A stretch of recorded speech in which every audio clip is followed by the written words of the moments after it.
복음이 선포되고 놀라운 일이 많이 일어나죠. 사람이 변하고 지역이 변하고 인생이 바뀝니다.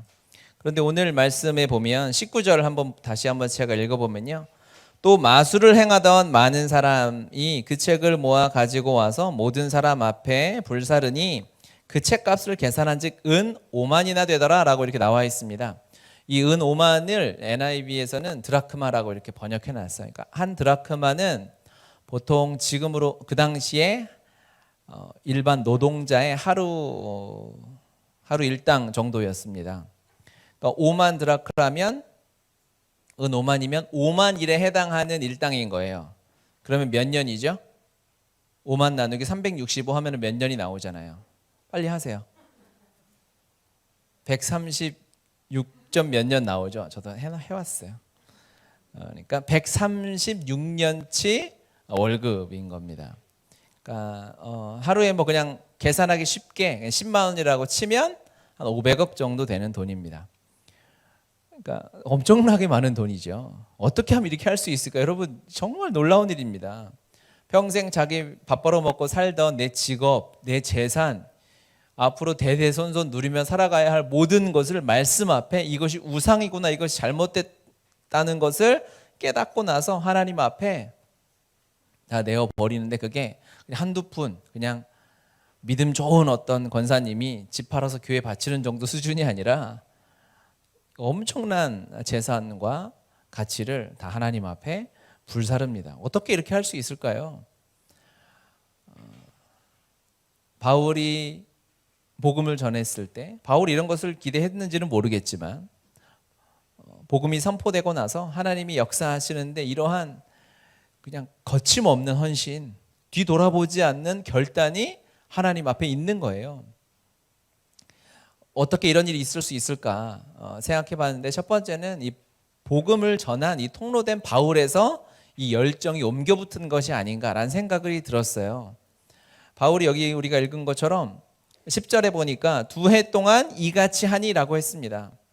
바울이 직업이 아니에요. 교회를 세우고 목회를 하고 월급을 받고 생활한 게 아니라 그냥 복음을 전하다가 계획 없이 이곳에 와서 두란노 서원에서 에베소에서 2년 동안 하루 이틀 복음을 전하고 말씀을 전하는 것이 아니라 2년 동안 그 열정을 다해서 하나님의 말씀을 가르치고 강론하고 권면해서 십자가 복음을 전파한 거예요.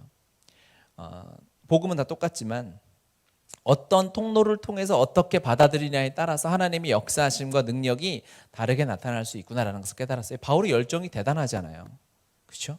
뭐 돈 한 푼 받고 한 게 아니라 자기가 스스로 자비로 헌신해서 하나님이 주신 그 사랑 앞에 헌신해서 바울을 통해 주어진 이 열정의 복음이 영혼을 살리고 그동안에 내가 사랑했고 내가 전부라고 여겼던 것이 배설물처럼 여겨질 만큼 이 놀라운 복음이 바울의 고백이지 않습니까? 전해지니까 바울의 제자들에게 성도들에게 동일하게 이 은혜가 흘러가는구나라는 것을 깨달았어요. 그래서 복음이 전해지는 통로된 교회가 되게 중요하구나라는 것을 깨달았어요. 여러분 교회를 정하실 땐 잘 정하셔야 돼요. 그렇습니다. 우리는 주님이면 충분하지 않습니까? 그렇죠. 은 5만이 아니라 은 500만이라도 우리는 포기할 수 있는 믿음을 갖고 있지 않습니까? 아멘 소리가 갈수록 줄어들면 그러면 안 되죠. 그렇죠? 주님 말고는 어떠한 것도 우리에겐 가치가 있을 수 없어요. 예수면 전부예요. 바울의 이 고백이 흘러갔어요. 첫 번째는 바울의 열정이 묻어났다는 생각이 들었고 두 번째는 바울이 만난 이 십자가의 영광이 너무 엄청난 거예요. 하나님의 이 십자가의 영광을 맛보았더니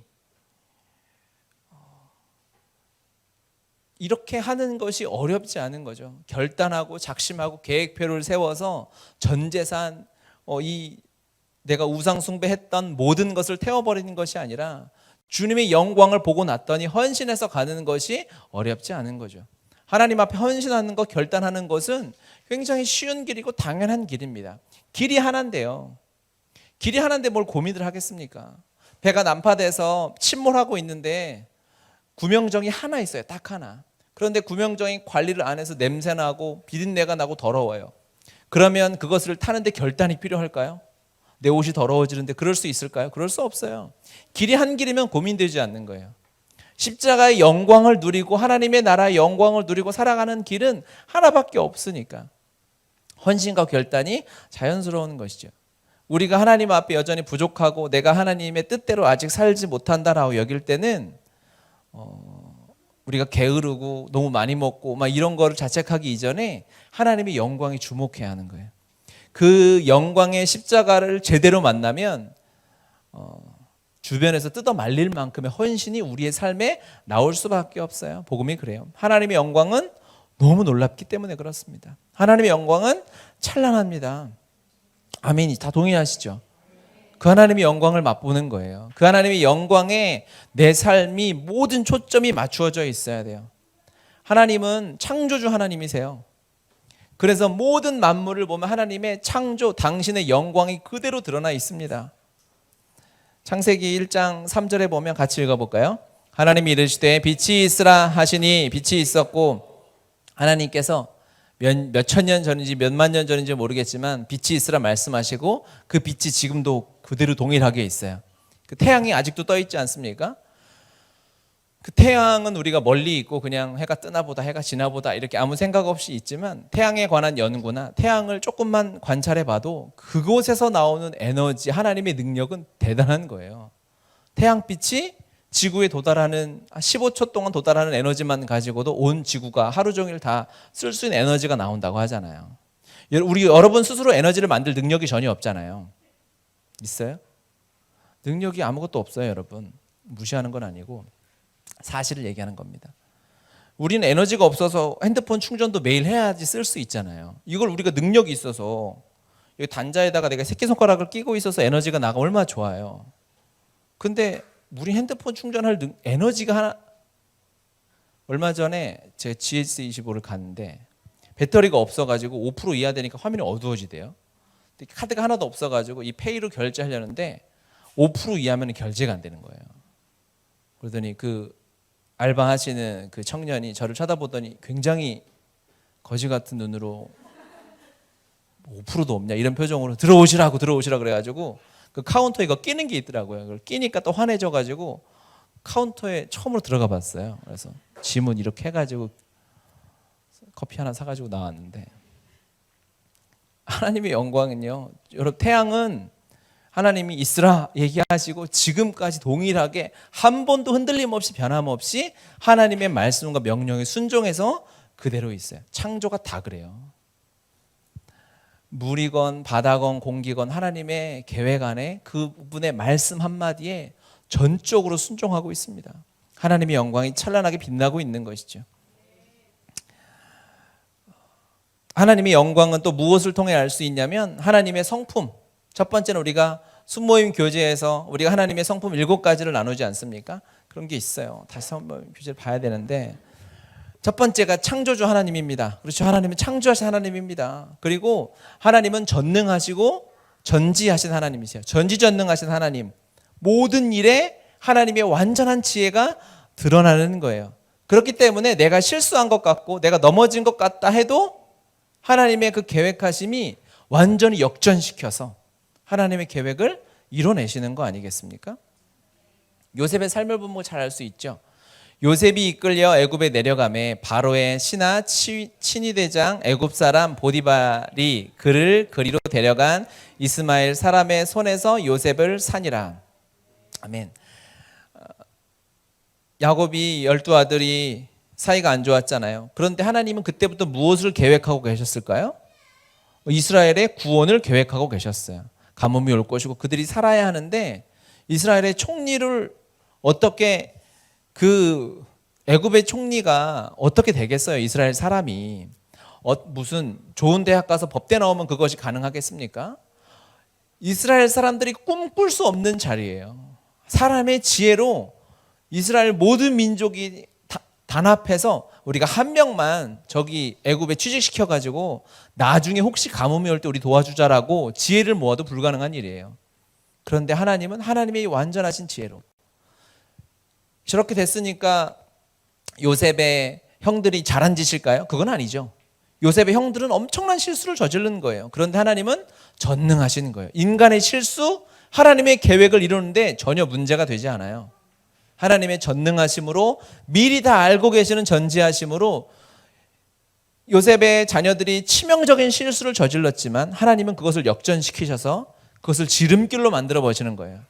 우리는 또 오해하는 게 있어요. 우리가 실수하면 결국에 하나님의 뜻이 이루어지겠지. 그런데 내가 실수했으니까 돌아가는 걸 거야. 잘 순종했으면 더 좋은 길로 갈 수 있었을 텐데 하나님이 날 사랑하시니까 그래도 내가 망하진 않았지만 그때 내가 잘했으면 조금 더 좋은 길로 갈 수 있을 건데 라는 생각을 하곤 하죠. 저만 했는 거예요? 다 하잖아요. 그 생각조차 교만한 것이다. 하나님의 전능하시면요, 야 네가 실수했지만 내가 합력해서 선을 이룰게. 그러니까 너 다음부터 잘해. 돌아간 거지만 앞으로는 잘했으면 좋겠어. 이게 아니에요. 그럼 하나님이 전능하시긴 한데 좀 아쉽죠. 그게 아니에요. 인간의 실수가 하나님의 계획, 하나님의 영광을 바라보고 살아가는 삶이라면 인간의 실수가 아주 지름길로 최단길로 하나님의 역사를 이루는 데 쓰임받는 거예요. 아멘 하셨어야 돼요, 여러분. 아멘입니다. 아멘. 요셉이 보디발의 집에 가서 감옥에 결국 갇히지 않습니까? 그것도 억울하게. 그렇죠? 누명을 쓰고 성폭행범으로 강간 미수범으로 누명을 쓰고 감옥에 들어갔을 때 거기서 이제 술 맡은 관원, 떡 맡은 관원하고 만나고 대화하면서 왕궁의 애굽 황실의 언어를 배우고 문화를 배우고 다 배우는 거 아니겠어요? 그리고 하루아침에 하나님이 준비 다 됐을 때 꿈 해몽하는 능력 하나 주셔가지고 총리가 돼버리는데 그 일을 행하는데 전혀 문제가 없잖아요. 관계 훈련, 지식 훈련, 정치적인 식견, 이 모든 것을 하나님이 거기서 훈련시키실 줄 누가 알았겠어요? 요셉의 인생에서 가장 비참했던 것이 그 감옥 아니었겠습니까? 그렇죠? 하지만 아니에요. 부모도 없고 형제도 없고 버림받은 자식으로 이방인으로 그 감옥에서 살고 있을 때 하나님은 하나님의 놀라운 영광을 준비하고 계셨어요. 그러니까 내 삶을 함부로 우리가 판단해서는 안 돼요. 내 삶을 비관하는 멍청한 인간, 부족한 사람들이 있다 이거예요. 우리가 뭔데 내 인생을 평가하냐는 거죠. 우리가 아무리 실수했다 한들 하나님을 무시하지 말라 이거예요. 그분의 영광은 빛나고 있어요. 아멘입니다. 아멘. 우리가 인생을 계획한 대로 가지 않죠. 세상을 살아가며 어떤 사람을 만나고 어떤 자녀를 낳고 어떤 학교로 아무도 계획한 대로 갈 수 없어요. 하지만 하나님은 완전하신 당신의 계획 가운데 하나님의 뜻을 이루어 가시는 거예요. 우리 교회가 여기 오기까지 누가 이걸 계획하고 꿈꿨겠습니까? 주님이 하시는 거죠. 우리는 다 그 증거를 가지고 있지 않습니까? 하나님 살아 계십니다. 하나님 전지전능하세요. 네, 우리가 능력도 안 되면서 에너지 하나 만들 능력 하나 없으면서 내가 무엇을 하겠다, 내 인생을 판단하고 계획하고 쉽게 좌절하고 낙심하는 일 따위를 우리의 삶에서 제해야 합니다.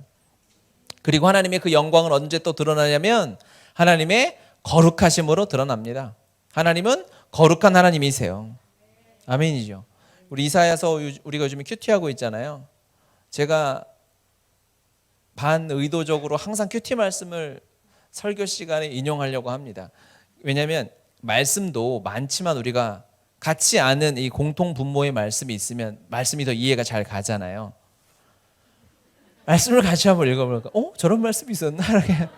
자, 말씀 읽겠습니다. 우시야 왕이 죽던 해에 내가 본즉 주께서 높이 들린 보좌에 앉으셨는데 그의 옷자락은 성전에 가득하였고 모시고 섰는데 각기 6날개가 있어 그 둘로는 자기 얼굴을 가리었고 그 둘로는 자기의 발을 가리었고 그 둘로는 날며 서로 불러 이르되 거룩하다 거룩하다 거룩하다 만군의 여호와여 그의 영광이 온 땅에 충만하도다 하더라. 아멘. 하나님의 이 놀라우신 거룩하심이에요. 이사야가 이 천상회의 장면을 보고 이 다음 장면이 뭐죠? 이사야가 깨닫는 거예요. 자신의 죄인됨을 깨닫는 거죠. 와, 내가 죽게 되었구나. 큰일 났다. 하나님의 이 거룩한 말씀이 선포되잖아요. 하나님의 임재가 있잖아요. 그러면 모든 인간이 깨닫는 것은 무엇이냐면 내가 죄인이구나. 내가 죽을 수밖에 없는 사람이구나 라는 것을 깨닫는 거예요. 여러분이 죄인이신 것을 깨달으셨습니까? 그건 하나님의 거룩하신 하나님을 만난 증거예요. 아멘이죠. 이것을 깨닫고 하나님이 우리를 그냥 버리지 아니하시고, 이사야 6장의 이사야 헌신 장면을 보면 우리가 주님 앞에 쓰임받고 들려지는 주님이 손에 붙들리는 과정이 그대로 나와 있는 거죠. 거룩하신 주님의 임재, 하나님의 말씀을 선포하시고 우리는 죄인됨을 깨달아요. 주께서 천사를 보내서 우리의 입술을 정하게 하시죠. 우리를 용서하시는 거예요. 우리의 회개의 기도를 기뻐하시는 거죠. 하나님은요, 자녀들이, 백성들이 회개했을 때 거부하실 수 없어요.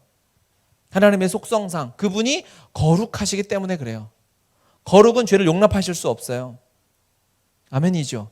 그렇기 때문에 모든 회개를 다 용서하고 용납하고 그 죄를 십자가의 그리스도께 담당시키는 하나님의 역사가 그 거룩의 속성에 사실은 다 담겨져 있는 거예요. 용서하시고 하나님이 다 알면서 갑자기 얘기하시죠. 누가 나를 위해 갈고, 누가 우리를 위해 갈고 라고 성부성자 성령님이 회의하고 계시는데, 이사야가 그때 주님의 마음을 받아서 주님, 제가 가겠습니다. 내가 여기 있나이다 라고 하시고, 그 이후에 주님이 말씀하시죠. 너는 가서 말씀을 선포해라. 백성이 듣든지 아니 듣든지 하나님의 이 거룩한 말씀을 이 망해가는 이스라엘에 선포해라 라고 말씀하시는 거죠. 하나님의 이 거룩, 하나님의 이 용서를 보면 그분의 영광을 우리가 깨달을 수밖에 없어요. 성령의 그 놀라운 역사로 우리가 누리는 것은 무엇인 줄 아십니까? 여러분이 회개했다는 거예요. 여러분이 스스로 죄인임을 깨닫고 하나님 앞에 눈물로 기도한다는 사실이에요. 이게 하나님의 영광을 맛본 자의 삶입니다. 하나님의 거룩하심은 온 우주에 가득하고, 그분의 속성, 그분의 행하신 일들, 역사에 온통 가득하지만 하나님의 이 영광이 가장 찬란하게 빛난 곳이 어디냐면 바로 예수 그리스도의 십자가겠죠. 예수 그리스도께서 이 땅에 태어나시기 이전에 많은 역사가 있었지 않습니까? 그렇죠? 우리는 성경으로 보는 구약 말고도 다른 구약 이외의 이방인들이 살아가던 모든 역사가 있겠죠. 이 모든 역사는 예수 그리스도의 십자가가 아니면 절대로 설명되어지지 않습니다. 할렐루야. 아담이 타락하고 그 이후로부터 하나님이 당신의 지혜로 계획하셨어요. 어떻게? 자, 앞으로 내가 아들 예수 그리스도를 이 땅에 보낼 텐데, 아들 예수 그리스도가 올 때까지의 모든 역사는 아들 예수 그리스도를 위한 시간인 거예요. 우리 하나님 멋지지 않습니까? 이게 하나님의 놀라운 지혜예요. 그래서 성경은 물론이고 구약은 말할 것도 없죠. 구약은요 두껍잖아요. 여러분 구약하면 느낌이 뭐예요? 두꺼워, 오래 걸려, 이거잖아요. 그런데 그건 둘째치고, 구약은 예수 그리스도를 빼면 절대 설명이 안 되고 해석이 안 돼요. 역사적으로, 지리적으로, 무슨 신학적으로 많이 분석하고 해석할 수 있겠지만 예수 그리스도를 빼면 구약은 구약이 아니에요. 종이 쪼가리에 불과해요. 아무 의미가 없어요. 구약은 물론이고 모든 다른 로마의 역사, 페르시아의 역사 마찬가지입니다. 봤더니 하나님은 그곳에서 이방인이니까 야 너희들 버려 그러시겠어요? 아니요. 그들 가운데서도 예수 그리스도를 드러내시기 위해 하나님의 놀라운 역사가 있는 거예요. 그래서 수십억 명, 수조억 명이 이 땅에 살았겠지만 그들이 살아온 모든 역사는 예수 그리스도 이전의 역사는 오직 예수 그리스도로만 설명되어지는 것입니다. 아멘. 우리 따라서 믿음으로 고백해 봅시다. 모든 역사는 예수 그리스도로만 설명되어집니다. 그러면 예수 그리스도 이후의 삶을 뭘까요? 당연히 동일하게 예수 그리스도의 흔적이 드러나는 삶밖에 없는 거죠. 예수님의 십자가가 완벽하게 이 땅에 드러났어요. 부인할 수 없을 만큼 너무 거룩하고 완전하고 위대하게. 그러면 그 이후에 십자가를 받은 우리가 살아가는 모든 삶에는요 예수 그리스도가 드러나는 삶이에요. 1초를 살아도 하루를 살아도 하나님의 영광이 드러나는 삶인 거죠. 우리 믿음으로 고백합시다. 당신의 삶은, 서로 보면서, 당신의 삶은 예수님의 십자가가 드러나는 삶입니다. 아멘. 그래서 역사는 예수 그리스도의 십자가 중심으로 전과 후가 나뉘는 거예요. 예수 그리스도의 십자가 없이는 이 땅에 의미가 없어요. 인간이 살 의미가 아무것도 없어요. 오직 예수 그리스도의 십자가가 모든 것의 모든 것이고 모든 삶의 이유이며 우리의 전부인 것입니다. 아멘. 천국의 영광도 찬란하죠. 우리가 요한계시록에 천국에 대한 모습들, 예수님이 이야기해 주신 천국의 모습들 나오지만 천국이 아무리 찬란하고, 그러니까 새 예루살렘, 요한계시록 21장 같은 데 보면 새 예루살렘의 모습해서 천국의 모습들을 비유적으로 또 환상으로 보여주시지 않습니까? 모두 모든 것이 보석이고 금이고 황금이고 하지만 그 아름답고 찬란한 천국의 주인공이 누구예요? 요한계시록의 주인공이 누구죠? 어린 양 대신 예수 그리스도예요. 요한계시록 아시죠? 요한계시록.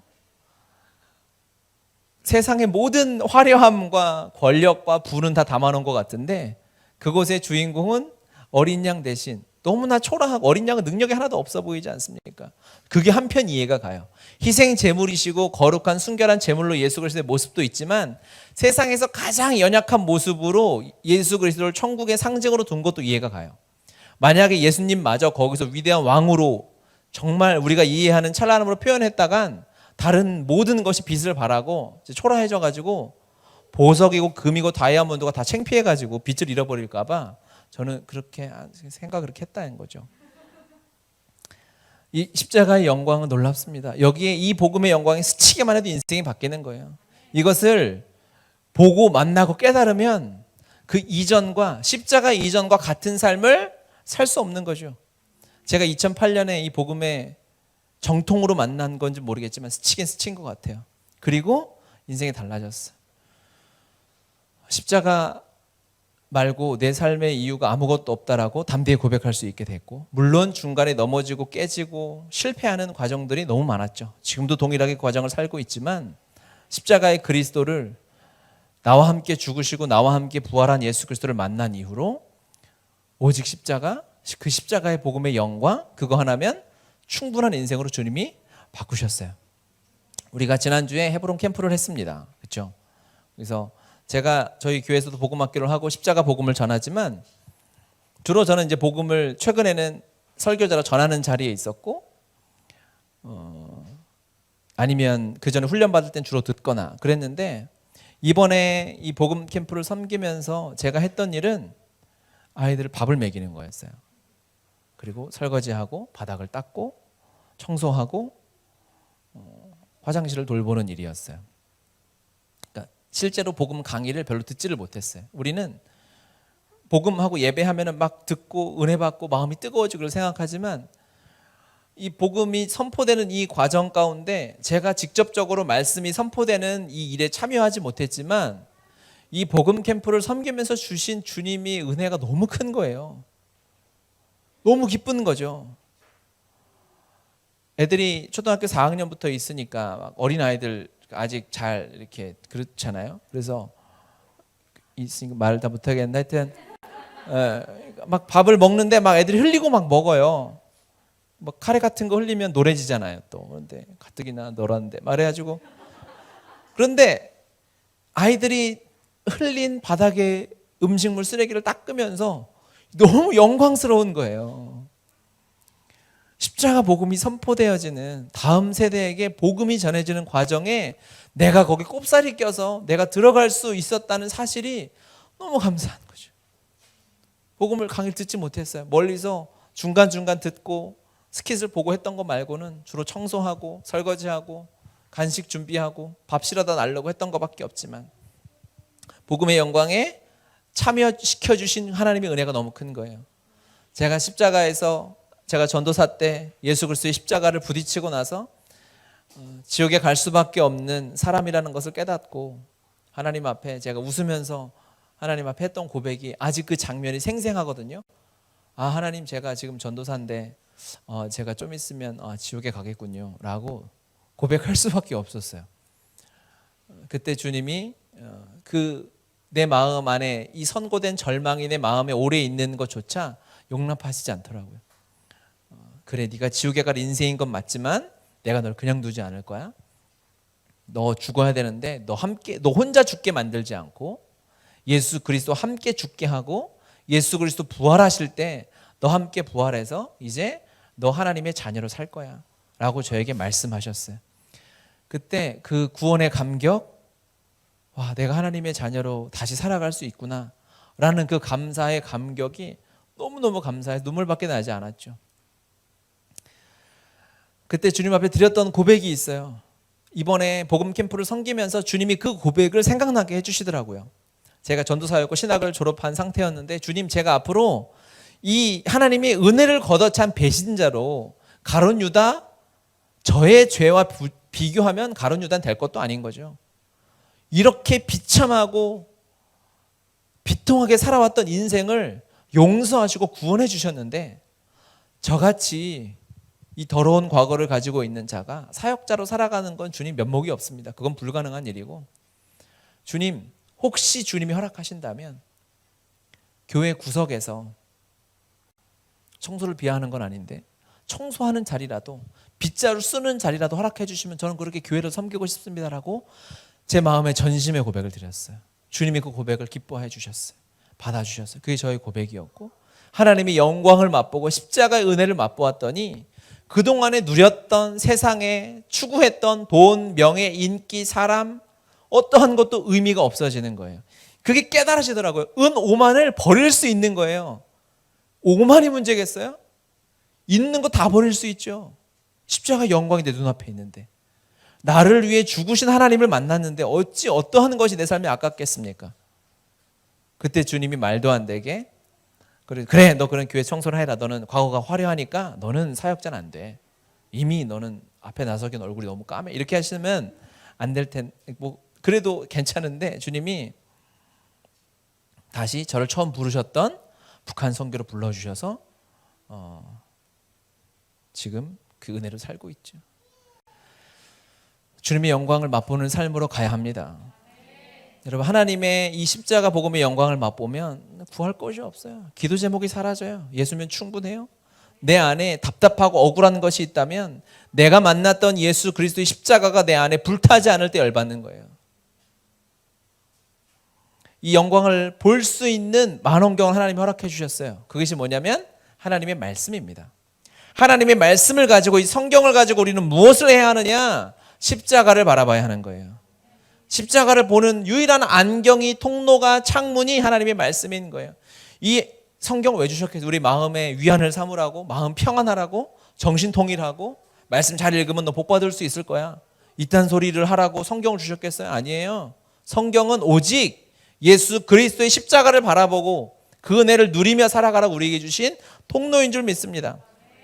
이 망원경에 대한 얘기를 제가 예전에 들은 적이 있는데, 망원경이 처음에 발명된 게 1608년인가 뭐 네덜란드의 무슨 안경 학사가 이렇게 하다가 망원경을 개발했대요. 멀리 보는 거. 그래서 그 다음 해에 이제 이탈리아에 이게 들어가는데, 이탈리아의 귀족들이, 이게 너무 신기하잖아요. 여러분 우리가 시력이 안 좋아서 멀리 있는 사람도 막 분간하지 못하고 그러지 않습니까? 글씨도 잘 안 보이고. 그럴 나이실 텐데. 그러니까 이게 멀리 보는 게 하여튼 사람에게는 이게 사실은 권력이에요. 높은 곳에 빌딩을 짓고 성을 쌓는 게 멀리 보는 거기 때문에 힘을 가지고 권력을 갖는 거 아니겠습니까? 멀리 본다는 것 자체가 힘이고 권력이고.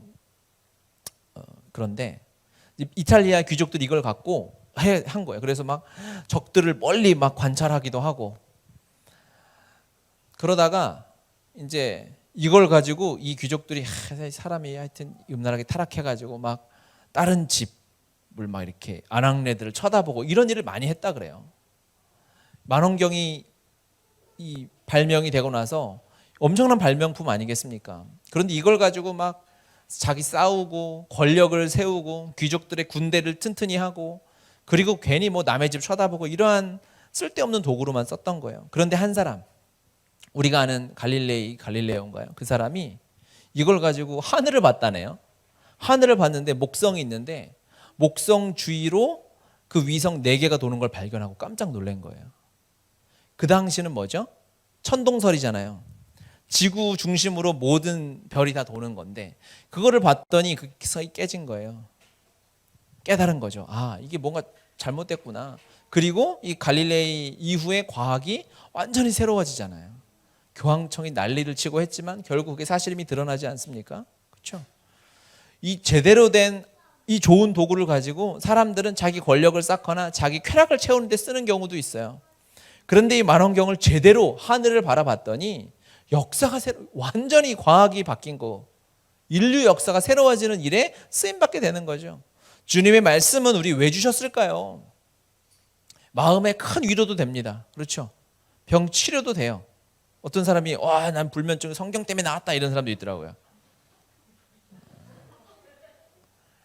성경만 읽으면 잠이 이렇게 온다고 그래가지고 주여, 우리가 뭐 정신통일하자고 마음의 평안을 얻자고 성경을 봅니까? 아니에요.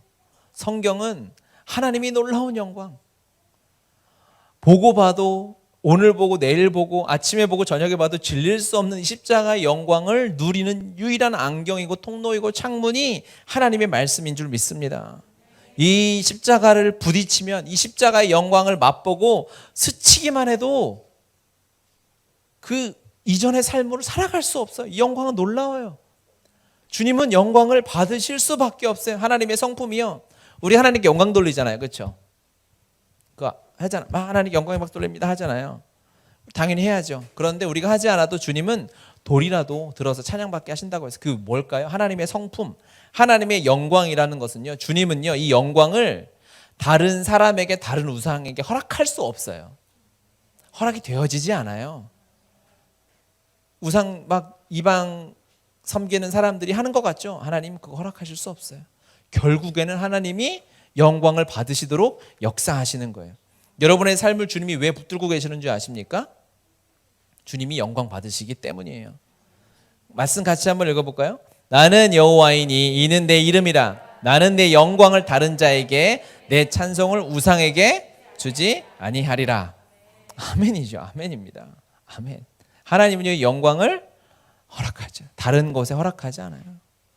반드시 여러분 한 사람 한 사람의 삶을 보고 나서 하나님이 영광을 받아내실 거예요. 그래서 우리가 실수해도 문제 없는 거예요. 우리가 넘어졌어도 괜찮은 거예요. 왜? 하나님 저 말씀 주셨거든요.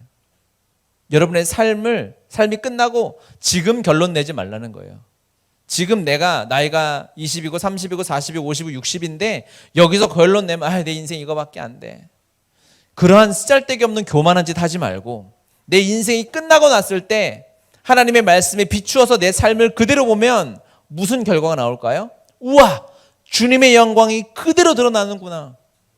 깨닫게 되는 것입니다. 이게 하나님의 열심인, 하나님의 약속인 거예요. 그래서 과거의 실패로 부들부들 떨지 마시라 이거예요. 내가 실수하고 내 지금 상황이 열악한 것 같고 엉터리인 것 같아도 거기서 스스로 우울해지거나 답답해하거나 하지 마요. 내 마음을 낮추지 말라는 얘기예요. 그게 교만한 거예요. 겸손한 것 같죠? 아니요. 그건 교만한 짓이에요. 주님의 영광을 맛본 자는 그 영광 이하의 삶을 살아갈 수 없어요. 영광에 부딪히면 인생이 완전히 사람이 바뀌는 거예요. 그 사람들로 인해서 복음이 흘러와서 우리에게까지 이 복음이 전해진 거예요. 이 영광은 사람을 무모하게 만들어요. 십자가 자체가 얼마나 무모했는데요. 하나님이 왜 죽는 거냐고요. 그런데 이 십자가는 무모한 주님의 헌신이 이 일을 만들어낸 것이지요. 그래서 십자가의 영광을 부딪히며 살아가는 사람은 세상으로 봤을 때 무모해 보이는 짓을 하고 살 수 있는 거예요. 과거의 실패나 실수나 내 현재에 어려워하거나 답답해하는 것도 교만이지만 이 무모하기다시피 하나님의 영광을 받은 우리가 앞으로 살아가는데 주저하고 실패하면 어떻게 할까? 또 내가 잘 안 되면 어떻게 할까? 머릿속으로 계산은 엄청 하고 아무것도 하나님 앞에 도전하지 못하고 헌신하지 못하고 부들부들 떨면서 내 돈, 내 집, 지금 우리나라가 뉴스를 보면 매일 집값 가지고 난리예요. 그리스도인이 4분의 1이라고 하는데 어처구니가 없는 거죠. 그거 천국 가면 그대로 갑니까? 말도 안 되는 짓들 하고 있는 거예요. 우리는 하늘의 영광을 보고 살아가는 자들인데. 그리스도인이 뭔데요? 제가 집이 없어서 이렇게 화나는 게 아니에요. 여러분 앞으로 우리가 어떠한 삶을 살아가겠습니까? 십자가의 영광을 맛보고 살아가는 거예요. 오늘 이 제목을 제가 왜 정했냐면 이제 지난번에 우리 헤브론 캠프 하기 전에 이제 헤브론 팀이 화요일 날 왔습니다. 화요일 날 왔고 준비를 이제 11명이 선교사님들하고 와가지고 막 열심히 하고 있는데 갑자기 정부에서 이제 소모임하거나 밥을 먹으면 금요일 6시 이후부터는 300만 원 벌금을 내리겠다 이렇게 한 거죠. 그러니까 저는 좀 원래 무모한 스타일이잖아요. 그렇죠. 그래서 아멘 뭐 해야지. 왜냐하면 신청을 16명이 했는데 이 엄마들이 더 무모해. 아무도 취소를 안 하는 거야. 당연히 가야죠. 복음 전해지는데 십자가 복음 다음 세대가 복음 앞에 서는데 그 무슨 300원 싸네 이런 마음을 가지고 막 오는데 이제 사실 이 헤브론 팀은 외부 팀이니까 이제 저한테 이제 우리 교회 또 혹시 폐가 가면 어떻게 할까라는 마음에 조심스럽게 이렇게 얘기를 하시더라고요. 근데 제가 그때 이제 아유 복음 전하다 교회 문 닫아도 할렐루야죠. 이제 그 얘기를 하고 났는데 저도 마음이 그게 순수하게 100이었다는 아닌 것 같아요. 두려움이 없었겠어요. 그렇죠? 시나리오를 혼자 쓰고 고민하고 걱정도 했는데 그때 선교사님이 제가 아유 복음 전하다 뭐 망하면 망하는 거죠. 이런 식으로 했는데 그 선교사님 뭐라고 하셨냐면 아 목사님 주님이 영광을 받으실 겁니다 라고 얘기를 하는 거예요. 그게 뭐냐면 차라리 거기서 아이 그럼요 교회는 문제 없어요 라고 얘기한 게 아니에요. 그렇죠 목사님 말대로 잘 안 될 수도 있어요 라는 얘기인 거죠. 여러분 우리가 복음 전하다가 문제가 생길 수 있어요. 감옥에 갈 수 있어요. 벌금 맞을 수 있어요. 하지만 이것이 주님의 영광을 가리는 것이면 큰 문제가 되겠지만 결국 주님은 영광을 받으시는 거예요. 하나님이 주신 마음에 순종하며 나아갈 때 하나님 당신의 그 영광을 다른 자들에게 주지 아니하시는 거죠. 여러분 무엇을 구하며 사십니까? 우리 기도 제목은 무엇입니까? 내가 내일 무엇을 추구하며 살아가야겠습니까? 주님 오고 계시는 이 때에 주님의 영광을 바라보며 살아가야 하는 것입니다.